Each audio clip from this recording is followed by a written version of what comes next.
അതിനൊരു യോഗ, ഇതിനൊരു യോഗ, ഒരു അസുഖത്തിനൊരു യോഗ, അതിനോടനുബന്ധിച്ചുള്ള സ്ട്രെസ് നമ്മൾ അറിയാതെ അഡിക്റ്റ് ആവും. ഏറ്റവും കൂടുതൽ അഡിക്റ്റ് ആവുന്നത് ഈ സോഷ്യൽ മീഡിയയിലും ഇന്റർനെറ്റ് കാര്യങ്ങളിലൊക്കെയാണ്. പക്ഷേ ഇന്നത് അതിന്റെ ലൈഫിന്റെ ഭാഗമായി കഴിഞ്ഞു. ഇതൊന്നും ഇല്ലാതെ നമുക്ക് മുന്നോട്ട് പോകാൻ പറ്റൂല. അതല്ല, നിശബ്ദമായി നടക്കുന്ന ഒരു പ്രവർത്തനമാണ് ശ്വസനം. നോൺ സ്റ്റോപ്പ് ആണ്.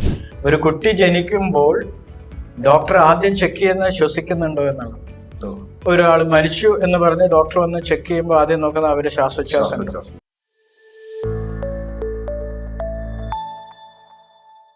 നമസ്തേ, പഞ്ചധന്യം ലൈഫ് സ്റ്റൈൽ പ്രോഗ്രാമിന്റെ അടുത്തൊരു എപ്പിസോഡിലേക്ക് ഇന്ന് എൻ്റെ കൂടെ ഉള്ള ആചാര്യതുല്യനായ, യോഗയിൽ അഗാധ പാണ്ഡിത്യമുള്ള, ഒന്നുകൂടി പറഞ്ഞാൽ 17 വയസ്സ് മുതൽ യോഗ പഠിപ്പിക്കുന്ന, ലോകം മുഴുവൻ ആദരണീയനായ ശ്രീ നാരായൺജിയാണ് എൻ്റെ കൂടെ ഉള്ളത്. നാരായൺജി, നമസ്തേ. യോഗയെക്കുറിച്ചും അതുപോലെ പഞ്ചധന്യം പ്രൊജക്ടിനെ കുറിച്ച് അല്ലെങ്കിൽ പഞ്ചധന്യം ലൈഫ് സ്റ്റൈൽ പ്രോഗ്രാമിനെ കുറിച്ച് നമ്മൾ ഡീറ്റെയിൽ ആയിട്ട് ഡിസ്കസ് ചെയ്യുകയും കാര്യങ്ങളെല്ലാം ഉണ്ടായിരുന്നു. എനിക്ക് ഈ ബുക്കിലേക്ക് ഞാൻ പോയ സമയത്തും അങ്ങയുടെ ഉപദേശങ്ങളും ഒരുപാട് സഹായം ചെയ്തു. അപ്പോൾ ഈ എപ്പിസോഡിൽ അങ്ങയുടെ വിലയേറിയ അഭിപ്രായങ്ങളാണ് എനിക്ക് കൂടുതലായിട്ട് ചോദിക്കാനും ഡിസ്കസ് ചെയ്യാനും ഒക്കെ ഉള്ളത്. ആഹാരം, വ്യായാമം, ഉറക്കം, ധ്യാനം, ശ്വസനം, ഇത് തന്നെയാണ് നമ്മളുടെ പഞ്ചധന്യം പ്രൊജക്ട്. അതിൽ വ്യായാമം എന്ന കോൺസെപ്റ്റിൽ ഏറ്റവും കൂടുതൽ ഞാൻ ഊന്നി പറയുന്നതും സൂര്യ നമസ്കാരവും ബാക്കിയുള്ള കാര്യങ്ങളൊക്കെ തന്നെയാണ്. പക്ഷെ അത് അങ്ങയിൽ നിന്ന് തന്നെ അതുപോലെ ഇതിലേതാണ് പ്രാധാന്യം, അല്ലെങ്കിൽ ഇതിനെങ്ങനെയാണ് നമ്മൾ പാലിക്കേണ്ടത്, അല്ലെങ്കിൽ ഇതിന്റെ പ്രസക്തി എന്താണ്, ഇങ്ങനെയുള്ള കാര്യങ്ങളൊക്കെയാണ് ഞാൻ അങ്ങയിൽ നിന്ന് കേൾക്കാൻ ആഗ്രഹിക്കുന്നത്. ഇതൊരു നല്ലൊരു അവസരമാണ് എന്നാണ് എൻ്റെ മനസ്സ് പറയുന്നത്. അങ്ങയിലൂടെ, അങ്ങയുടെ പ്രസ്ഥാനത്തിലൂടെ സമൂഹത്തിന് നന്മയുണ്ടാകുന്ന ഒരു കാര്യത്തിൽ ഭാഗവാക്കാവാൻ കഴിഞ്ഞതിൽ ഞാൻ ആത്മാർത്ഥമായി സന്തോഷിക്കുന്നു. യോഗ ഒരു ജീവിത രീതിയാണ്. ആ യോഗ ജീവിത രീതി ഇന്ന് സാധാരണ ആൾക്കാരെ യോഗ എന്ന് പറയുമ്പോൾ ആസനങ്ങളും പ്രാണായാമവും അതിനോട് ചേർന്ന് പ്രത്യേകിച്ച് ഇന്ന് സ്പെഷ്യലൈസേഷൻ, അതിനൊരു യോഗ, ഇതിനൊരു യോഗ, ഒരു അസുഖത്തിനൊരു യോഗ, അല്ലെങ്കിൽ മുഖയോഗ, അങ്ങനെയൊക്കെ പറഞ്ഞുള്ളതാണ് നമ്മൾ ഇൻ്റർനെറ്റിലും മാധ്യമങ്ങളിലൊക്കെ കാണുന്നത്. അത് ഈ കാലഘട്ടത്തിൻ്റെ ജീവിത വേഗതയുടെ, ആൾക്കാർക്ക് ക്ഷമയില്ലാത്തതിൻ്റെ, ആഴത്തിൽ ഇറങ്ങിച്ചെല്ലാൻ സാധിക്കാത്തതിൻ്റെ, മനസ്സിനെ ഏകാഗ്രതയാക്കാൻ സാധിക്കാത്തതിൻ്റെ, ക്ഷമയില്ലാത്തതിൻ്റെ പ്രതിഫലനം ആണ് നമ്മൾ കാണുന്നതൊക്കെ. അത് തന്നെയാണ് ഒരു അസുഖം വാസ്തവത്തിൽ. ജീവിത ശൈലി അസുഖങ്ങൾ, അതിനോടനുബന്ധിച്ചുള്ള സ്ട്രെസ്. കുട്ടികളാണെങ്കിൽ പോലും ഒരു മൊബൈൽ എടുത്താൽ അതിലെങ്ങനെ അതങ്ങനെ മറച്ചു പോകാനാണ്, ഒന്നിലും ഉറച്ചു നിൽക്കാൻ അവർക്ക് സാധിക്കുന്നില്ല. അവരുടെ മനസ്സിന്റെ ശക്തി നശിച്ചിരിക്കുന്നു. അവരത് അവരറിയുന്നില്ല. അതാണ് സുഖം. അങ്ങനെ ഒരു കാര്യത്തിലും മനസ്സിനെ ഏകാഗ്രമാക്കാൻ സാധിക്കുന്നില്ല. അപ്പോൾ വളരെ ജീവിതത്തിൽ വിജയം ഉണ്ടാവണം എന്നുണ്ടെങ്കിൽ മനസ്സിന്റെ ഏകാഗ്രതയാണ് ജീവിത വിജയത്തിന്റെ അടിസ്ഥാനം. ലോകത്തെ എവിടെ ഏത് വിജയമുള്ളവരെ നോക്കിക്കഴിഞ്ഞാലും അവരുടെ ഏകാഗ്രതയുള്ള മനസ്സാണ് അവരെ വിജയത്തിലേക്ക് എത്തിച്ചതെന്ന് കാണാൻ സാധിക്കും. ഇന്ന് ഈ പ്രത്യേകിച്ച് നിർമ്മിത ബുദ്ധിയുടെ കാലം വന്ന സമയത്ത് നിർമ്മിത ബുദ്ധിക്ക് നമ്മുടെ മനസ്സിനെ വളരെയധികം സ്വാധീനിക്കാൻ സാധിക്കുന്നത് കൊണ്ട് നമ്മളെ മനസ്സിനെ പല മേഖലയിലേക്കും തിരിച്ചുവിടാൻ നമ്മൾ അറിയാതെ തന്നെ ഉപബോധ മനസ്സിനെ സ്വാധീനിക്കാൻ സാധിക്കുന്നത് കൊണ്ട് ഇതുപോലെ കാര്യങ്ങളിലേക്ക് ചെന്ന് കഴിഞ്ഞാൽ നമ്മൾ അറിയാതെ അഡിക്റ്റ് ആവും. ഏറ്റവും കൂടുതൽ അഡിക്റ്റ് ആവുന്നത് ഈ സോഷ്യൽ മീഡിയയിലും ഇന്റർനെറ്റ് കാര്യങ്ങളിലൊക്കെയാണ്. പക്ഷെ ഇന്നത് അതിന്റെ ലൈഫിന്റെ ഭാഗമായി കഴിഞ്ഞു. ഇതൊന്നും ഇല്ലാതെ നമുക്ക് മുന്നോട്ട് പോകാൻ പറ്റൂല. അതല്ല അതിന്റെ അർത്ഥം.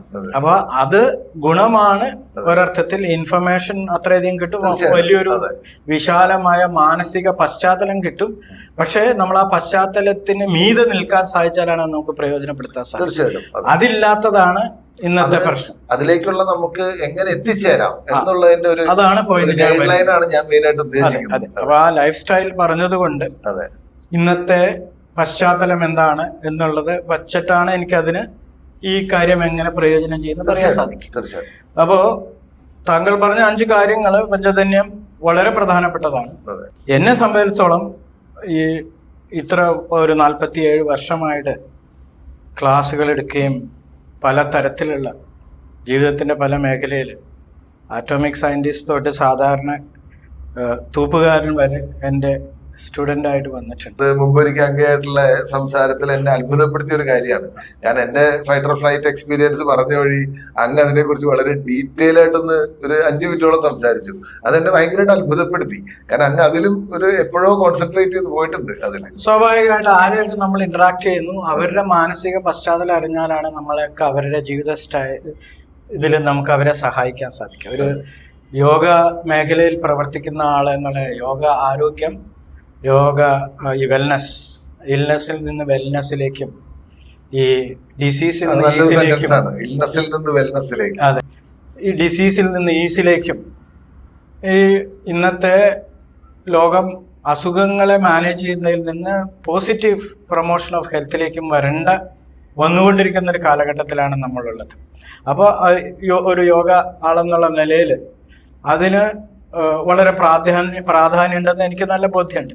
അപ്പോൾ ഈ പറഞ്ഞ 5 കാര്യങ്ങളിൽ ഞാൻ ആദ്യം കാണുന്നത് ഒരു വ്യക്തിയിലെ ശരീരവും മനസ്സും ബുദ്ധിയും ഒക്കെ ഉണ്ടെങ്കിൽ അത് പ്രവർത്തിക്കുന്നത് ഉണർന്ന് പ്രവർത്തിക്കുന്ന സമയത്ത് ജാഗ്രത അവസ്ഥ പറയും. ഉറക്കം കഴിഞ്ഞ് മനസ്സിന് നല്ല ഉറക്കം കിട്ടിയെങ്കിൽ ഉണർന്ന് അവർക്ക് നന്നായി പ്രവർത്തിക്കാൻ സാധിക്കും. ഈ 24 മണിക്കൂറും അതിൻ്റെ പിറകിൽ നിശബ്ദമായി നടക്കുന്ന ഒരു പ്രവർത്തനമാണ് ശ്വസനം. നോൺ സ്റ്റോപ്പ് ആണ്. അതിൻ്റെ ഏറ്റവും പ്രധാനം എന്താ വെച്ചാൽ ശരീരത്തിലെ പ്രവർത്തനങ്ങൾ 2 തരം പ്രവർത്തനങ്ങളാണ്. ഒന്ന് വോളണ്ടറി ഫങ്ഷൻ പറയും. ഇപ്പം ഞാൻ എൻ്റെ കൈ ഒന്ന് മടക്കുന്നത് ചിന്തിച്ചിട്ട് ചെയ്യണത്. നേരെ മറിച്ച് ശ്വാസോച്ഛ്വാസം സാധാരണ രീതിയിൽ ഒരു ഇൻവോളണ്ടറി ഫങ്ഷനാണ്. അതേ സമയത്ത് നമ്മൾ വിചാരിച്ചാൽ അത് വോളണ്ടറി ഫങ്ഷൻ ആക്കാനും സാധിക്കും. അപ്പോൾ ശരീരത്തിൽ നടക്കുന്ന ഇൻവോളണ്ടറി ഫങ്ഷൻസിൽ ഒന്നാണ് ഹാർട്ട് ബീറ്റ്. ഹാർട്ട് പ്രവർത്തിക്കുന്നുണ്ട്, ഡൈജഷൻ നടക്കുന്നുണ്ട്. ഇത് ഇൻവോളണ്ടറിയാണ്. മറ്റുള്ള വ്യായാമമോ അതുള്ള മറ്റ് പ്രവർത്തനമൊക്കെ നമ്മൾ വോളണ്ടറി ആയിട്ട് ചെയ്യുന്നതാണ്. ഇതിനെ തമ്മിൽ ബന്ധിപ്പിക്കുന്ന ഘടകമാണ് ശ്വാസോച്ഛ്വാസം. അപ്പോൾ നമ്മുടെ ശരീരത്തിലെ ഏറ്റവും നമുക്ക് ഇൻവോളണ്ടറി ഇന്നത്തെ കാലത്ത് ഒരു നിയന്ത്രണം ഇല്ലാത്തത് മനസ്സ് എന്നാണ്. മനസ്സിനെ കുറിച്ച് ആധുനിക ശാസ്ത്രം ഒരു ബ്രെയിൻ ഫങ്ഷനായിട്ട് പറയുന്നുണ്ടെങ്കിലും യോഗശാസ്ത്രത്തിൽ അതിന് വളരെ വളരെ ആഴത്തിൽ അതിനെക്കുറിച്ച് വിശകലനമുണ്ട്. അത് എങ്ങനെയാണ് മനസ്സിനെ അറിയേണ്ടത്, മനസ്സുമായിട്ട് എങ്ങനെയാണ് സംവദിക്കേണ്ടത്, മനസ്സിനെ എങ്ങനെ പ്രയോജനപ്പെടുത്തണം, ഈ കാര്യങ്ങൾ ലോകത്ത് വേറൊരു സൈക്കോളജിക്കും സാധിക്കാത്ത രീതിയിൽ യോഗശാസ്ത്രത്തിന് അതിനെ മനസ്സിലാക്കാനും പ്രയോജനപ്പെടുത്താനും സാധിച്ചിട്ടുണ്ട്. അതിൻ്റെയും അടിസ്ഥാനം പ്രാണൻ എന്നുള്ള നിലയിൽ ശ്വാസോച്ഛ്വാസമാണ്. പ്രാണനാണ് നമ്മളെ നിലനിർത്തുന്നത്. ഈ പ്രപഞ്ചത്തിലെ എല്ലാ ശക്തികളെയും നിലനിർത്തുന്ന പ്രാണൻ ആണ്. ഈ പ്രാണൻ മറ്റുള്ള എനർജിയിൽ നിന്ന് വ്യത്യാസം അതിനെ സ്വയം ചുരുങ്ങാനും സ്വയം വികസിക്കാനും സാധിക്കും. നമ്മുടെ പ്രാണൻ പോയാൽ നമ്മൾ ഈ ശരീരമൊക്കെ ഇങ്ങനെ തന്നെ ഉണ്ടെങ്കിലും ജീവൻ പോയി എന്ന് പറയുന്നത്. അപ്പൊ ആ പ്രാണന് നമുക്ക് ലഭിക്കുന്ന ആദ്യമായിട്ട് ശ്വാസോച്ഛ്വാസത്തിലൂടെയാണ്. ഒരു കുട്ടി ജനിക്കുമ്പോൾ ഡോക്ടർ ആദ്യം ചെക്ക് ചെയ്യുന്നത് ശ്വസിക്കുന്നുണ്ടോ എന്നുള്ളത്. ഒരാൾ മരിച്ചു എന്ന് പറഞ്ഞ് ഡോക്ടർ വന്ന് ചെക്ക് ചെയ്യുമ്പോൾ ആദ്യം നോക്കുന്നത് അവര് ശ്വാസോച്ഛ്വാസം, പിന്നെ ഹൃദയം മിടിക്കുന്നുണ്ടോ നോക്കും, തലച്ചോറ് പ്രവർത്തിക്കുന്നുണ്ടോ നോക്കും. നമ്മൾ സാധാരണ പറയാ ശ്വാസം നിലച്ചു, പ്രാണൻ പോയി എന്നൊക്കെയാണ് മരണത്തെക്കുറിച്ച് പറയാറ്. അപ്പോൾ ആ അർത്ഥത്തിൽ നോക്കുമ്പോൾ ശ്വാസോച്ഛ്വാസമാണ് ഏറ്റവും പ്രധാനപ്പെട്ടത് നമ്മളെ ജീവിതത്തിലെ സംശയമില്ലാത്ത കാര്യം. അപ്പൊ നമ്മൾ നോക്കുമ്പോൾ ഒരാളെ കാണുമ്പോൾ അയാളുടെ ശ്വാസോച്ഛ്വാസം മാത്രം ശ്രദ്ധിച്ചാൽ അയാളുടെ മാനസിക അവസ്ഥയെക്കുറിച്ച് ആരോഗ്യസ്ഥിതിയും നമുക്ക് മനസ്സിലാക്കാം. വളരെ ശരിയാണ്. അപ്പോൾ വളരെ ശാന്തമായ മനസ്സുള്ള ആള് സ്വാഭാവികമായിട്ട് ദീർഘമായി ശ്വസിക്കുന്നുണ്ടാവും. അവര് ആ ശ്വാസത്തിന് ഒരു തടസ്സം ഉണ്ടാവില്ല. അതിൻ്റെ പ്രസന്നത നമുക്ക് കാണാൻ സാധിക്കും. ഏറ്റവും ലോകത്തെ ഞെട്ടിപ്പിച്ച ഭീകര അവസ്ഥ വന്നു കൊറോണയിൽ. അതിലേറ്റവും സങ്കടകരമായ അവസ്ഥ ശ്വാസോച്ഛ്വാസ വിഷമത്തിലാണ്. അതില് മരണസമയത്ത് ശ്വാസോച്ഛ്വാസം കഴിക്കാതെ എത്ര കഷ്ടപ്പെട്ടിട്ടാണ് മരിക്കണേ.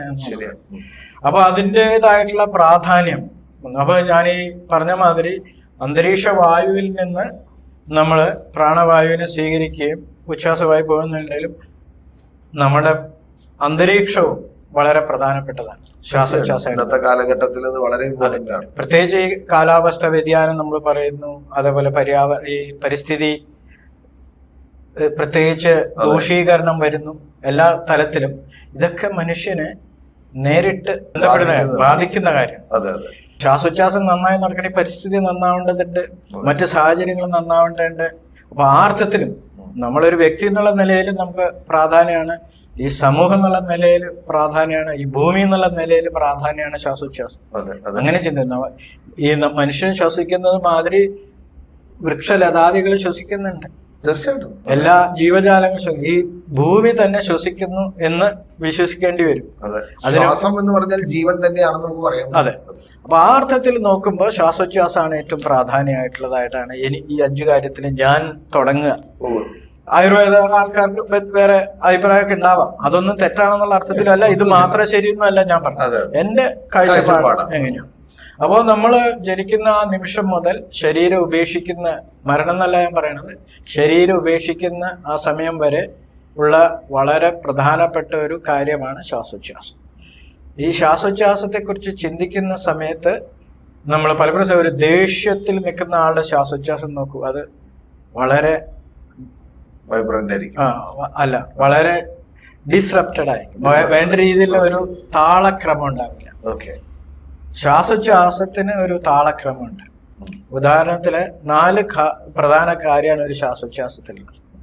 ശ്വാസം അകത്തേക്ക് വരുന്നു, ഇൻഹലേഷൻ എന്ന് ഇംഗ്ലീഷിൽ പറയും, പൂരകം എന്നാണ് സംസ്കൃതത്തിൽ പറയുക. നമ്മൾ ശ്വാസം എടുക്കുന്നു മലയാളത്തിൽ പറയും. ശ്വാസം എടുത്തു കഴിഞ്ഞാൽ ഒരു കുറച്ച് സമയം സ്വാഭാവികമായിട്ട് നാച്ചുറലായിട്ട് അതകത്ത് നിൽക്കും. അത് ഇന്നർ റീടെൻഷൻ, ആന്തരികമായിട്ട് അത് കുംഭകം എന്നാണ് അതിനുള്ള വാക്ക്, അതിന് റീടെൻഷൻ എന്ന് പറയും. അത് കഴിയുമ്പോൾ ശ്വാസം പുറത്തേക്ക് പോകും. അതിന് ഉച്ഛ്വാസം അല്ലെങ്കിൽ രേചകം അല്ലെങ്കിൽ എക്സലേഷൻ എന്നാണ് ഇംഗ്ലീഷിൽ പറയാം. ഈ എക്സലേഷൻ കഴിഞ്ഞ ഉടനെ അടുത്ത ശ്വാസമില്ല, പുറത്തൊരു ഗ്യാപ്പ് ഉണ്ട്, അതിന് ബഹിർകുംഭകം പറയും, ബാഹ്യമായിട്ട്. അപ്പോൾ ഒരു ശ്വാസോച്ഛ്വാസ സമയം 4 പ്രധാനപ്പെട്ട ഘടകമുണ്ട്: inhalation, inner retention, exhalation, outer retention. ഇതിനൊരു റിത്തമുണ്ട്. ആ റിത്തം കറക്റ്റായി വന്നാൽ അതാണ് ഹെൽത്തിൻ്റെ ഏറ്റവും പരമപ്രധാനപ്പെട്ട ഒരു മാപന ഘടകം. അതിലെ വ്യതിയാനം ഉണ്ടെങ്കിൽ അപ്പം നമുക്കറിയാം something is wrong with this person. പല ആൾക്കാരും ഇന്ന് വേഷം കെട്ടാൻ വേണ്ടി, ഷോയ്ക്ക് വേണ്ടി ശരീരത്തിൽ വളരെ ടൈറ്റായിട്ടുള്ള വസ്ത്രങ്ങളും അതുപോലൊക്കെ ധരിക്കാറുണ്ട്. പ്രത്യേകിച്ച് സ്ത്രീകളും വളരെ ടൈറ്റായിട്ടുള്ളത്. അവർക്കൊക്കെ ഇമ്മീഡിയറ്റ് ആയിട്ട് ലോങ് റൺ ആവാതെ തന്നെ ശ്വാസോച്ഛ്വാസ പ്രശ്നങ്ങൾ വരും. പ്രത്യേകിച്ച് പെൺകുട്ടികൾ അതുപോലെ ഈ മോഡേൺ ഫാഷനൊക്കെ വേണ്ടി ചെയ്യുന്ന ഡ്രസ്സുകളൊക്കെ, വളരെ ടൈറ്റായിട്ടുള്ള ഡ്രസ്സുകൾ ലോങ് റണ്ണിൽ അവരുടെ ആരോഗ്യത്തെ ബാധിക്കാൻ പോകുന്നുണ്ട്, യാതൊരു സംശയമില്ല. ശ്വാസോച്ഛ്വാസം വേണ്ട രീതിയിൽ കഴിയാം. എൻ്റെ അനുഭവത്തിൽ പലപ്പോഴും ഞാൻ കണ്ടിട്ട് സ്ട്രെസ്സും ടെൻഷനും പ്രശ്നങ്ങളൊക്കെ ആയിട്ട് വന്ന ഒരു 40 പ്രായങ്ങളിലുള്ള സ്ത്രീകൾ. എനിക്ക് അങ്ങോട്ട് ചോദിക്കാനുള്ള ഒരു ചോദ്യം എന്താ വെച്ചാൽ, നമുക്കിത് ഇന്നത്തെ, ഞാൻ പറഞ്ഞില്ല, ഇന്നത്തെ തലമുറ അല്ലെങ്കിൽ ഇന്നത്തെ ലൈഫ് സ്റ്റൈൽ എന്ന് പറയുമ്പോൾ, ഞാൻ ജീൻസ് ഉപയോഗിക്കുന്ന ആളാണ്. ജീൻസ് ഒരു ടൈറ്റ് ആയിട്ടുള്ള ഡ്രസ്സാണ്. അതുപോലെ ടീഷർട്സുകൾ, അതുപോലെ ജാക്കറ്റുകൾ, ഇതൊക്കെ നമുക്ക് ഇനി ഒഴിവാക്കാനൊന്നും പറ്റുമൊന്നുമില്ല. എന്നല്ല അതിന്റെ അർത്ഥം. അത് ഓരോന്നിനും ഓരോ സന്ദർഭമുണ്ട്. നമ്മളൊരു ബിസിനസ് മീറ്റിങ്ങിന് പോകുന്ന ഡ്രസ്സ് ആയിരിക്കില്ല ബീച്ചിൽ പോകുമ്പോൾ ഇരിക്കുന്ന. അപ്പൊ ഞാൻ പറഞ്ഞ ഇതൊന്നും ആ ഡ്രസ്സിന്റെ പ്രശ്നമല്ല.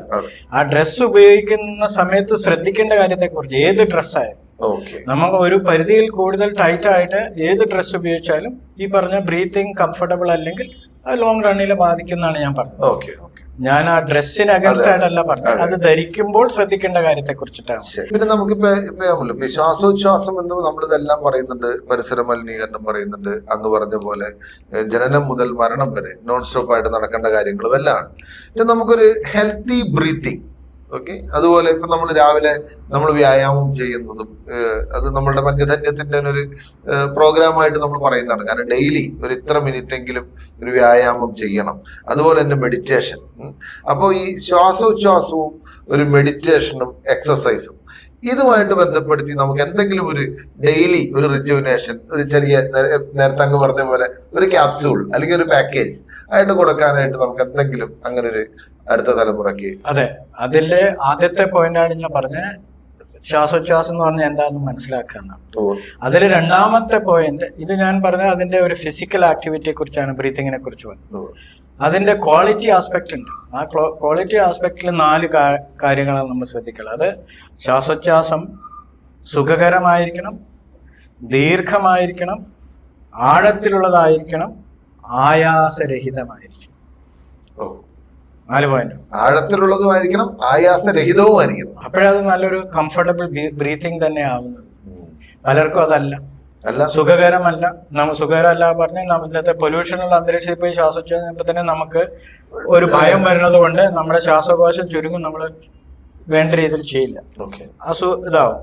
2 ദീർഘമായിരിക്കണം എന്ന് പറഞ്ഞാൽ ഇത് നമ്മൾ എത്ര സമയം ഇൻടേക്ക് എന്നുള്ളതാണ്. യോഗശാസ്ത്രമായിട്ട് ബന്ധപ്പെട്ട് പറയുമ്പോൾ നല്ലൊരു ശ്വാസോച്ഛ്വാസത്തെ കുറിച്ച് പറയുന്നത് ഒരു 16 സെക്കൻഡ് ശ്വാസം അകത്തേക്ക് എടുക്കാൻ സാധിക്കും. 16 സെക്കൻഡിൽ കംപ്ലീറ്റ് ആയിട്ട് ഉള്ളിലേക്ക് എടുക്കാൻ ഇൻഹലേഷൻ സാധിക്കും. സ്പീഡും എല്ലാം ആണ് ഇതിൽ പറയുന്നത്. 32 സെക്കൻഡ് എക്സൈൽ ചെയ്യാൻ പറ്റും. 32 സെക്കൻഡ് കൊണ്ട് വേണം അത് ഫുൾ ആയിട്ട് എക്സൈൽ ചെയ്യാൻ. ഇത് വളരെ നാളത്തെ പ്രാക്ടീസ് കൊണ്ട് സാധിക്കുന്ന കാര്യമാണ്. അതിലെ ഒരു അഡ്വാൻസ് ഈ ശ്വാസോച്ഛ്വാസത്തെ പൂർണ്ണമായും നമ്മുടെ ഇൻവോളണ്ടറി ആയിട്ടുള്ള ഫംഗ്ഷനെ വോളണ്ടറി ആക്കണമെങ്കിൽ ചെയ്യുന്ന പ്രവർത്തനമാണ് പ്രാണനെ നിയന്ത്രിക്കാൻ തലത്തിലേക്ക് കൊണ്ടുവരുന്ന ശ്വാസോച്ഛ്വാസത്തിനാണ് പ്രാണായാമം പറയുന്നത്. ഈ നല്ലൊരു പ്രാണായാമത്തിന്റെ നല്ല രീതിയിൽ ചെയ്യണമെന്നുണ്ടെങ്കിൽ നമുക്ക് ശ്വാസം പിടിച്ചു വെക്കാൻ സാധിക്കണം, ഒരു വിഷമമില്ലാതെ.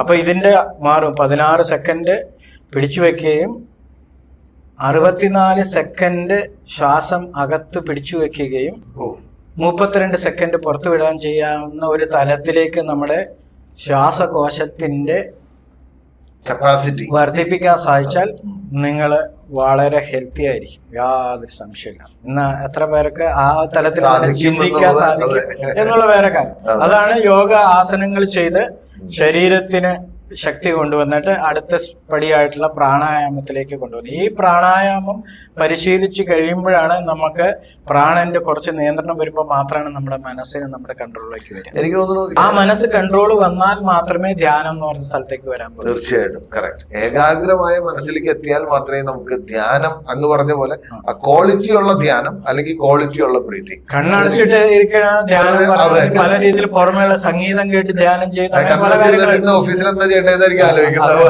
മാത്രല്ല ഈ സംഗീതം കൊണ്ടൊക്കെയുള്ള റിലാക്സേഷൻ ആണ് വരുന്നത്, അത് വിശ്രമമാണ് വരുന്നത്. അത് തെറ്റല്ല, അത് തുടക്കമാണ്. വിശ്രമത്തിൽ റെസ്റ്റ് കിട്ടുക ചെയ്യണം. മെഡിറ്റേഷൻ എന്ന് പറഞ്ഞ് പലരും പഠിപ്പിക്കുന്നത് ഒരു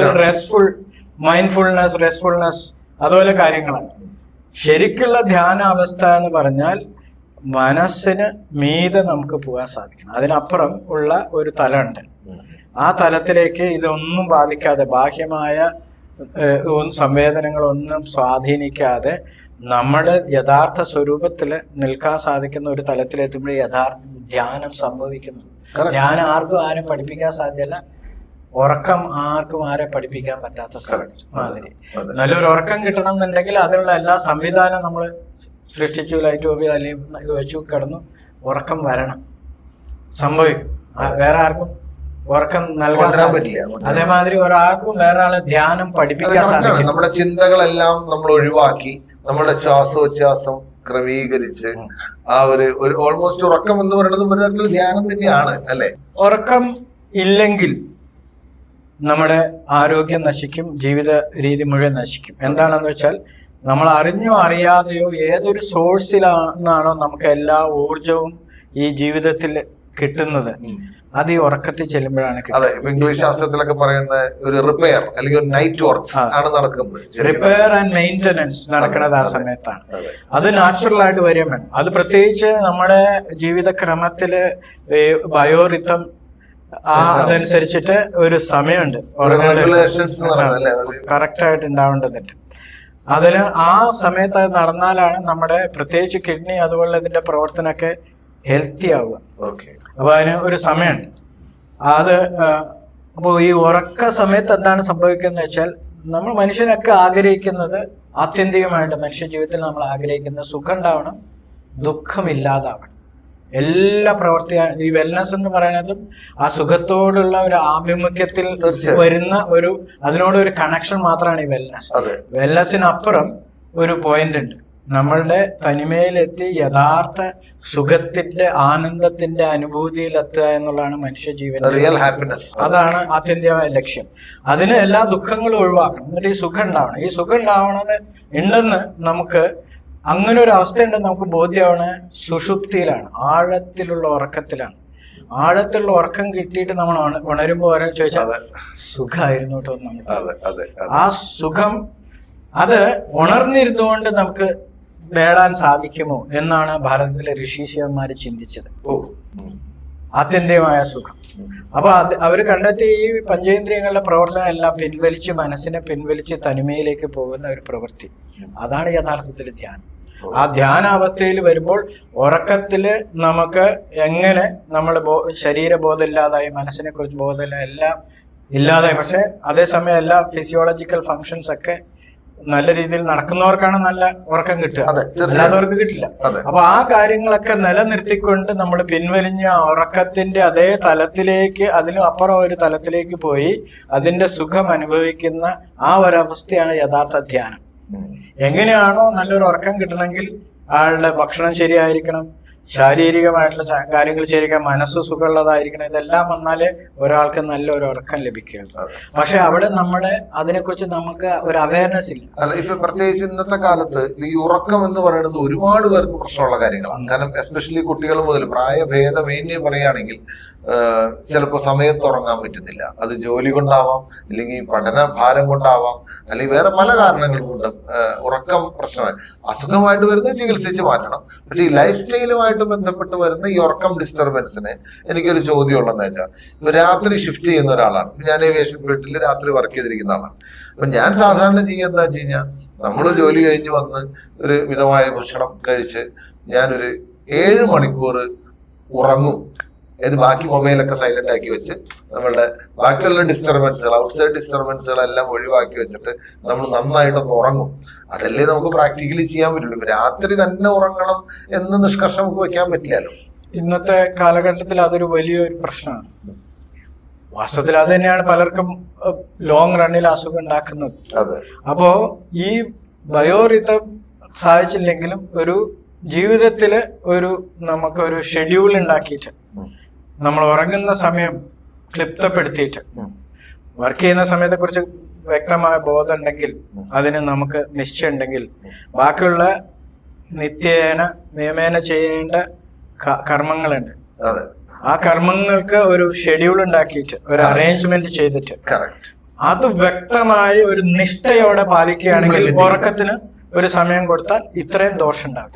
അതേ പറയാനും പറ്റില്ല. അതുകൊണ്ട് പൂർണ്ണമായി ഇല്ല, നമുക്ക് ഇന്നത്തെ ജീവിതം മുന്നോട്ട് പോകണം. അതെ, അപകടങ്ങളുടെ ആഘാതം കുറയ്ക്കാൻ സാധിക്കും. ഇതാണ് നമ്മളുടെ ഏറ്റവും ഇമ്പോർട്ടന്റ് ആയിട്ടുള്ള ഒരു പോയിന്റ് എന്ന് പറയുന്നത്. കാരണം ഉറക്കം മനുഷ്യന് അത്യാവശ്യം തന്നെയാണ്.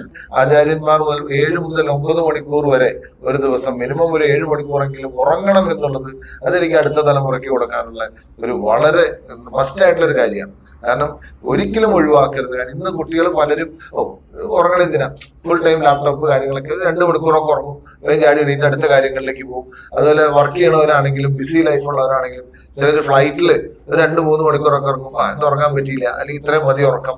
അതിനൊരു കോംപ്രമൈസ് കൊടുക്കാതെ ഒരു ദിവസത്തിൽ മസ്റ്റ് ആയിട്ട് ഒരു 7 മുതൽ 9 മണിക്കൂർ വരെ ഉറങ്ങിയിരിക്കണം എന്നുള്ള ഒരു ഗോളാണ്, അല്ലെങ്കിൽ അതൊരു ലൈഫ് സ്റ്റൈലിന്റെ ഭാഗമാണ്. ഫസ്റ്റ് നമുക്കുള്ള 24 മണിക്കൂറിൽ 7 മുതൽ 9 മണിക്കൂർ വരെ അന്ന് പറഞ്ഞ പോലെ സുഖമായി ഒന്ന് ഉറങ്ങണം. കുട്ടികൾക്കും വിദ്യാർത്ഥികൾക്കും ഒരു യങ്ങർ ജനറേഷൻ ഇത് വളരെ അത്യാവശ്യമാണ്. നേരെ മറിച്ച് നമ്മൾ യോഗാഭ്യാസം ചെയ്യുന്നു, പ്രാണായാമം പരിശീലിക്കുന്നു, ജീവിതത്തിന് വളരെ നല്ല നിഷ്ഠയുണ്ട്, നമ്മളുടെ ആഹാര രീതി മറ്റ് വിഹാര രീതികളൊക്കെ വളരെ ഷെഡ്യൂൾഡ് ആണ്, നിഷ്ഠയോടെ ആണെങ്കിൽ നമുക്ക് ഈ ഉറക്കത്തിന്റെ ഇത് കുറച്ചു കൊണ്ടുവരാൻ സാധിക്കും.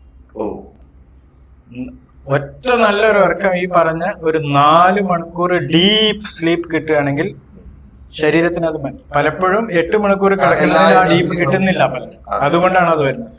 നേരെ മറിച്ച് ഈ 4 മണിക്കൂർ നന്നായി ഉറങ്ങാൻ സാധിച്ചാൽ, അതല്ലെങ്കിൽ 1-2 യോഗയിൽ ഡെവലപ്പ് ചെയ്ത 1-2 ടെക്നിക്കുകൾ ഉണ്ട്. അപ്പൊ അത്രയും യോഗ നമ്മൾ അല്ലെങ്കിൽ ജീവിതചര്യ അത്ര കറക്റ്റ് ആയിട്ട് നമ്മൾ പാലിച്ച് ആ ഒരു സ്ഥിതിയിലേക്ക് എത്തിയാൽ എന്ന് പറയുന്നത് ഒരു 4 മണിക്കൂർ ഉറങ്ങിയാലും വേണ്ടത്ര എല്ലാ കാര്യങ്ങളും അതിൽ നടക്കും. ഈ പറഞ്ഞ പോലെ എല്ലാ റിപ്പയർ വർക്കുകളും നടന്ന് ബോഡിയെ എനർജിയിലേക്ക് കൊണ്ടുവരാൻ പറ്റും. ഉദാഹരണം പറഞ്ഞാൽ ഇന്ന് ലോകത്തെ ഏറ്റവും പ്രശസ്തനായിട്ടുള്ള ലോകം മുഴുവൻ അംഗീകരിച്ചു വന്ന ആളെന്ന് നമ്മുടെ ഭാരതത്തിന്റെ പ്രധാനമന്ത്രി. തീർച്ചയായിട്ടും അതെ, ഞാൻ എവിടെയും വായിച്ചിട്ടുണ്ട്. 4 മണിക്കൂർ 5 മണിക്കൂർ ഉറങ്ങുന്നതാണ് സാധാരണ നമ്മൾ കേൾക്കുന്നത്. അതെ അതെ, എവിടെയോ ഞാൻ വായിച്ചിട്ടുണ്ട്. അത് പക്ഷെ അദ്ദേഹം യോഗാഭ്യാസവും ധ്യാനവും ചെയ്യുന്നുണ്ട്. ഇതേ പറഞ്ഞ രീതിയിൽ ജീവിതത്തിൽ വലിയ നിഷ്ഠയുണ്ട്. ഈ നവരാത്രി കാലത്ത് പോലും ചില ഇത് ഒന്നും മുടങ്ങാതെ ചെയ്യുന്നുണ്ട്. അപ്പൊ എല്ലാ അർത്ഥത്തിലും എനർജി ആ ലെവലില്. അപ്പൊ നമുക്ക് ലിവിങ് എക്സാമ്പിൾ ഉണ്ട് ഈ പറഞ്ഞതില്. തീർച്ചയായിട്ടും അപ്പൊ സാധിക്കാത്ത കാര്യമല്ല. ഞാൻ വളരെ തിരക്കുള്ള ആളാണ്, എനിക്ക് ഒരുപാട് വർക്ക് ചെയ്യാനുണ്ട്. അതുകൊണ്ട് എന്റെ ജീവിത രീതി മുഴുവൻ തകരാറായി. അപ്പൊ ഇന്നത്തെ കാലഘട്ടത്തിൽ ഇങ്ങനെയല്ലേ, അപ്പൊ അതിനെന്ത് പറ്റും എന്ന് ചോദിക്കുന്നതില് 2 കാര്യങ്ങൾ. ഒന്ന്, നമുക്ക് വേണമെന്ന് നമുക്കൊരു നിശ്ചയം വേണം. തീർച്ചയായിട്ടും നിശ്ചയദാർഢ്യമാണ് എല്ലാത്തിന്റെയും. അപ്പൊ ഈ നമുക്കുള്ള അസുഖം മാറി സുഖമാവണം, നമുക്ക് നിശ്ചയം വേണം. വേറെ ആർക്കും നമ്മുടെ അസുഖം വരാം. ഡോക്ടർമാർക്ക് പറ്റില്ല, മരുന്നുകൾക്ക് പറ്റില്ല. അതൊക്കെ സപ്പോർട്ടിങ് സിസ്റ്റം ആണ്. നമുക്ക് ആരോഗ്യം ഉണ്ടാവുന്ന നമ്മുടെ ഒരു ഇന്നർ ഹീലിംഗ് എനർജി ഉണ്ട്, പ്രാണശക്തി. അത് ഇതിന്റെ തുടക്കം ബ്രീത്തിങ് ആണെന്ന് ഞാൻ പറഞ്ഞു. ആ പ്രാണശക്തി ഇന്നർ ഹീലിംഗ് എനർജി ആക്ടിവേറ്റ് ചെയ്യാൻ ബാക്കിയുള്ളവർക്കൊക്കെ സപ്പോർട്ട് ചെയ്യാൻ. ഒരു ഡോക്ടർ മാത്രം വിചാരിച്ചുകൊണ്ട് നമ്മുടെ അസുഖം മാറാൻ പാടില്ല. അതും പല മോഡേൺ മെഡിക്കൽ സയൻസിൽ അതുപോലെ റിസർച്ച് നടത്തിയിട്ട് അവർ ഡോക്ടർ അല്ല അസുഖം മാറ്റുന്നത്, മരുന്നല്ല അസുഖം മാറ്റുന്നത്. അതിന്റെ പിറകിൽ ഈ രോഗിയായിട്ടുള്ള ആൾക്കാർക്ക് രോഗം മാറണം എന്നുള്ള നിശ്ചയവും താല്പര്യം ഉണ്ടെങ്കിലേ രോഗം മാറുള്ളൂ. അപ്പൊ എവിടെയാണ് ആ വർക്ക് നടക്കുന്നത്? നമ്മുടെ മനസ്സുമായിട്ട് ബന്ധപ്പെട്ടാണ്. മനസ്സിന്റെ ഏറ്റവും ശക്തി നൽകുന്ന ഒരു കാര്യം പ്രാണനാണ്. ആ പ്രാണന് കൊണ്ടുവരുന്നത് ഒരു പ്രധാന കാര്യം ശ്വാസോച്ഛ്വാസം. അതെ, വളരെ വളരെ രസകരമായ എന്താ പറയാ, അങ്ങയുടെ ഈ ഇത്രയും വർഷത്തെ എക്സ്പീരിയൻസും ഇന്റർനാഷണൽ തലത്തിലുള്ള അറിവുകളും ഒരുപാട്. എനിക്ക് തോന്നുന്നു അങ്ങ് യോഗയിൽ PG ഉള്ള ആളാണ് അല്ലെ? അതുപോലെ തന്നെ ലോകത്തിൽ ഒരുപാട് സെമിനാറുകൾ അറ്റൻഡ് ചെയ്തിട്ടുള്ളതൊക്കെ ഞാൻ കേട്ടിട്ടുണ്ട്. പല ആർട്ടിക്കിളുകളിൽ അങ്ങയെ കുറിച്ച് വായിച്ചിട്ടുണ്ട്. പിന്നെ ഒരുപാട് നമ്മളുടെ കോമൺ സുഹൃത്തുക്കൾ, അങ്ങേ അറിയുന്നവരും നമുക്ക് നേരിട്ടും എല്ലാം അറിയാവുന്ന പോലെ. എന്തായാലും ഇത് തന്നെയാണ് എന്റെയും ഒരു ചെറിയ പദ്ധതി. അതായത് അടുത്ത തലമുറയെ ഇന്ന് ഏറ്റവും കൂടുതൽ ആളുകൾ ഫേസ് ചെയ്യുന്ന നമ്മളുടെ ലൈഫ് സ്റ്റൈൽ ഡിസീസുകളാണ്. ചെറിയ പ്രായം മുതൽ തന്നെ എല്ലാവർക്കും ഫാറ്റി ലിവറും കൊളസ്ട്രോളും പല പല പ്രോബ്ലംസ്. അതായത് ജീവിതശൈലി രോഗങ്ങൾ ചെറുപ്രായത്തിലെ വേട്ടയാടി തുടങ്ങി അതിനെ ശ്രദ്ധിക്കാതെ പോയി അതൊരു മാരകമായ അസുഖങ്ങളിലേക്കും ഒരുപാട് അപകടകരമായ സിറ്റുവേഷനിലേക്ക് എത്തുന്നതുമാണ് ഇന്ന് ഈ ആയുർവേദ ഇൻഡസ്ട്രിയിൽ നിന്ന് എനിക്ക് കാണാൻ പറ്റുന്നത്. അപ്പൊ അതിനെതിരെ നമ്മൾ മരുന്ന് കൊടുക്കുന്നുണ്ട് അസുഖം മാറാൻ. പക്ഷെ അതിനേക്കാൾ ഉപരി ഒരു എന്താ പറയുക, ഇതിനെക്കുറിച്ചുള്ള ഒരു ബോധം, അത് ഏത് തരത്തിലുള്ള ജീവിതശൈലി നിങ്ങൾ തുടരണം. അപ്പോ എല്ലാവരും പറയും ഇതൊക്കെ പ്രാക്ടിക്കൽ ആണോ, കാരണം നമുക്ക് എന്റെ കാര്യങ്ങളൊക്കെ ചെയ്യുന്നുണ്ടേ. പക്ഷെ അങ്ങിപ്പോ പറഞ്ഞ വളരെ വലിയൊരു എക്സാമ്പിൾ ആണ്. കാരണം നമ്മൾ എത്ര ബിസി ആണെങ്കിലും ഈ 5 കാര്യങ്ങൾ മിനിമം, എല്ലാം എന്ന് ഞാൻ പറയുന്നില്ല, അറ്റ്ലീസ്റ്റ് മിനിമം നമ്മളുടെ ഈ 5 കാര്യങ്ങൾ, അതായത് ആഹാരം, ഒരു മിത വ്യായാമം, അതുപോലെ ഉറക്കം, മസ്റ്റായിട്ട് വേണ്ട ഉറക്കം, പിന്നെ അങ്ങയുടെ അഭിപ്രായത്തിൽ അങ്ങ് പറഞ്ഞ ഈ ബ്രീത്തിങ്, അതായത് കുറച്ച് സമയം നിങ്ങളൊന്ന് എങ്ങനെയാ ശ്വസിക്കേണ്ടതെന്ന് അതിന്റെ സെക്കൻഡുകളും മിനിറ്റും ഒക്കെ ഇട്ട് അങ്ങ് പറഞ്ഞു. അതൊന്നും ആരെ കൊണ്ടും പെട്ടെന്ന് ആദ്യം സാധിക്കുന്ന കാര്യങ്ങളല്ല. പക്ഷെ എന്നാലും കുറച്ചു നേരം ഒന്ന് സ്വസ്ഥമായി ശ്വസിക്കാനും, കുറച്ചു നേരം അങ്ങ് പറഞ്ഞ അത്രയും ഡീപ്പ് ഒരു ധ്യാനത്തിൽ അല്ലെങ്കിലും ഒരു റെസ്റ്റ് കൊടുത്ത് മനസ്സിനെയും ശരീരത്തിനെയും ഒരു മിതമായ രീതിയിൽ നല്ല രീതിയിൽ റെസ്റ്റ് കൊടുത്ത് ഒരു ധ്യാനത്തിലേക്ക് കുറച്ച് സമയം സ്പെൻഡ് ചെയ്യാനുമാണ് ഞാൻ. ഈ കാര്യങ്ങൾ തന്നെയാണ് ഞാനും നമ്മുടെ അടുത്ത തലമുറയ്ക്ക് വേണ്ടി പറയാൻ ഉദ്ദേശിക്കുന്നത്. എന്തായാലും അങ്ങയുടെ ഇത്രയും വിലയേറിയ സമയവും അറിവും ഞങ്ങൾക്കായിട്ട് തന്നതിന് വളരെയധികം നന്ദി രേഖപ്പെടുത്തുന്നു. താങ്കൾക്കും താങ്കളുടെ പ്രസ്ഥാനത്തിനും നന്ദി പറയാൻ ഞാൻ ഈ അവസരം ഉപയോഗിക്കുകയാണ്.